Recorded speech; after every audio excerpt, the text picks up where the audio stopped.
ఈ రోజే సబ్స్క్రైబ్ చేయండి మీ ఫేవరెట్ షోస్ చూడండి. నాకు కోటీశ్వరులింటికి వియ్యపురాలి కావాలని నా కూతురు ఆ ఇంట్లో పెత్తనం చెలాయిస్తుంటే ఈ కళ్ళతో చూడాలనుందే. అదే ఎప్పుడు ఆ ఇంటికి కోడలుగా పంపిస్తానన్నావు, కానీ నువ్వే చేస్తున్నావు. నా ప్రయత్నం నేను చేస్తున్నాను కదే. ఏంటి నువ్వు చేసే ప్రయత్నం?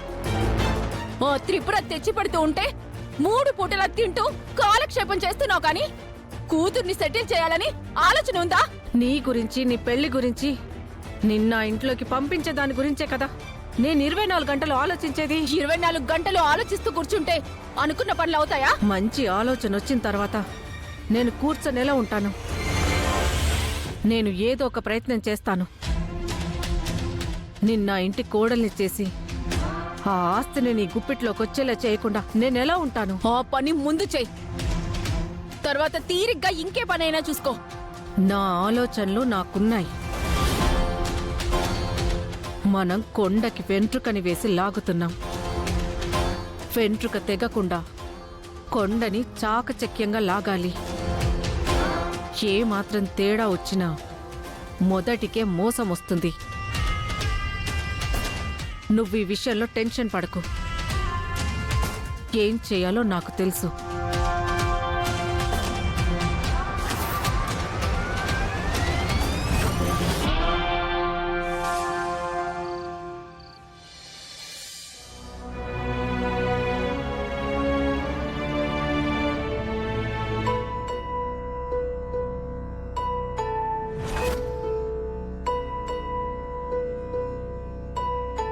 అత్తగారింట్లో దొంగతనం చేయడానికి నీ చెల్లెలికి చేతులు ఎలా వచ్చాయో నీ చెల్లెల్ని అడగమ్మా. బాధపడకమ్మా. ఆ 30 లక్షల విషయంలో ఎందుకు బాధపడతావు? అవి మనం తీసుకోవాల్సిన పరిస్థితి. ఏం చేస్తాం? అవును తాతయ్య, ఆ రోజు ఆ 30 లక్షలు లేకపోతే అమ్మని కాపాడుకోలేకపోయేవాళ్ళం. కానీ ఆ రోజు అమ్మ కోసం ఆలోచించి తీసుకున్న డబ్బు వల్ల ఈ రోజు నా చెల్లెల మీద దాని ప్రభావం పడుతుంది. ఏం చేస్తావమ్మా? మన అత్యవసర పరిస్థితి గాయత్రికి ఇబ్బంది కలిగిస్తోంది. లే తాతయ్య, ఎలాగైనా ఆ 30 లక్షలు తిరిగి వాళ్ళకి ఇచ్చేయాలి. అవసరం అప్పు చేయిస్తుంది. అలానే మన అవసరం నీ చేత అగ్రిమెంట్ మీద సంతకం చేయించి డబ్బులు తీసుకునేలా చేసింది.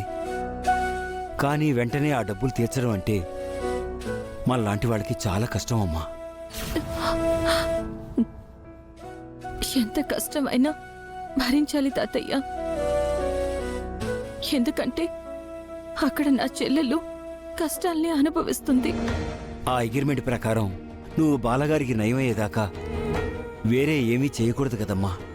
అవును తాతయ్య, అందుకే బాలాగారికి త్వరగా నయం అయిపోతే నా మీదున్న పెద్ద బాధ్యత తీరిపోతుంది.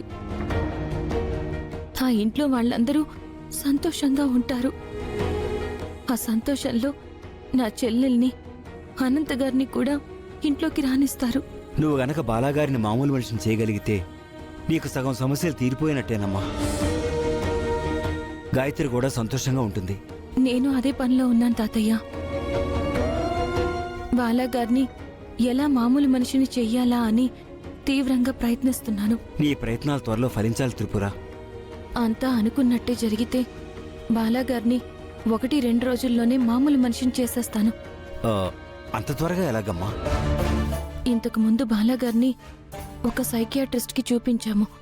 ఆయన ఇంట్లో ట్రీట్మెంట్ చేస్తుంటే బాలాగారు మధ్యలో డిస్టర్బ్ అయ్యారు.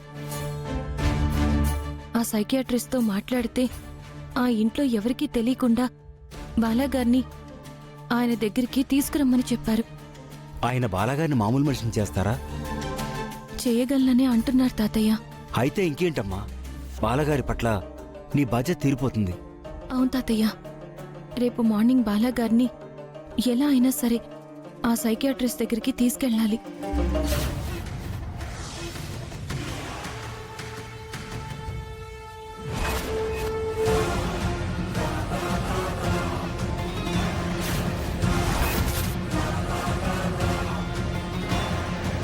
ఆ బాలాన్ని మామూలు మనిషిని చేస్తావా? ఎలా చేస్తావో నేను చూస్తాను. బాలాగారు మామూలు మనిషి అయితే ఇక్కడ త్రిపురకి అక్కడ గాయత్రికి సమస్యలు తీరిపోతాయంట. అంత త్వరగా సమస్యలు తీరిపోయి వీళ్ళు సంతోషపడతారంటే మనమెలా చూస్తూ ఊరుకుంటాం? దీన్ని ఎలా అడ్డుకోవాలో, వాళ్లతో ఎలా ఆడుకోవాలో నాకు బాగా తెలుసు.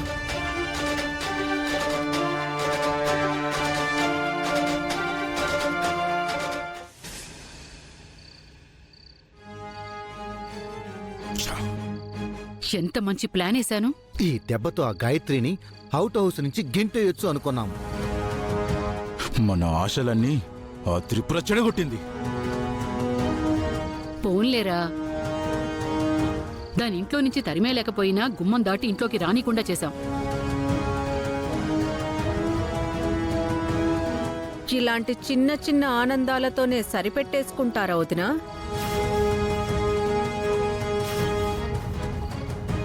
ఆ గాయత్రి మీద, త్రిపుర మీద చిన్న చిన్న అస్త్రాలు ప్రయోగిస్తే లాభం లేదొదినా. మరి ఇంకేం చేయాలి? వాళ్ళని కొట్టే దెబ్బకి తిరిగి లేవకూడదు. మనం వేసే ప్లాన్కి తిరుగుండకూడదు. అలాంటి ప్లాన్స్ చాలానే వేసి ఫెయిల్ అయ్యామంటీ. ఫెయిల్ అవుతారు. ఎందుకంటే అవతల శత్రు ప్లాన్ తెలియకుండా మీరు వాళ్ళని ఏం చేయగలరు? నీకు తెలుసా వాళ్ళ ప్లాన్స్? తెలిస్తేనే కదా మీకు హెల్ప్ చేద్దామనొచ్చాను.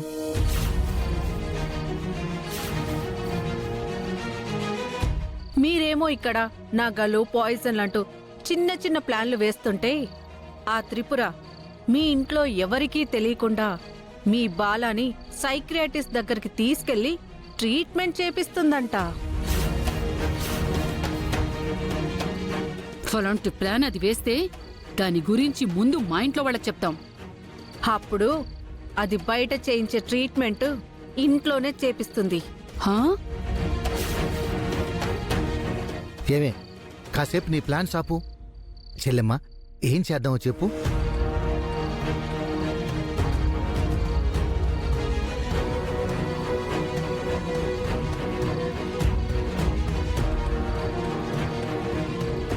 ఇలా చేస్తే బాలా సైకియాట్రిస్ట్ దగ్గరికి ఇంకా వెళ్ళడు. ఒకవేళ ఆ త్రిపుర ఇంట్లో తెలియకుండా బాలని సైక్రియాటిస్ట్ దగ్గరికి తీసుకుని వెళ్తే అప్పుడు ఆ త్రిపుర సంగతి కూడా తేల్చేయొచ్చు. త్రిపురని ఇరికిస్తే ఆటోమేటిక్గా ఆ గాయత్రి కూడా ఇరుక్కుంటుంది. చెల్లెమ్మ, నీ ఐడియా అద్భుతం. మీరు ఈ ఐడియాని ఎలాంటి పొరపాటు లేకుండా అమలు చేయాలి. ఆ సంగతి మేం చూసుకుంటాం. మమ్మీ, ఈసారి ప్లాన్ మిస్ అవ్వకూడదు. మిస్ అయితే మీరిక దేని మీద ఆశ పెట్టుకోకూడదు.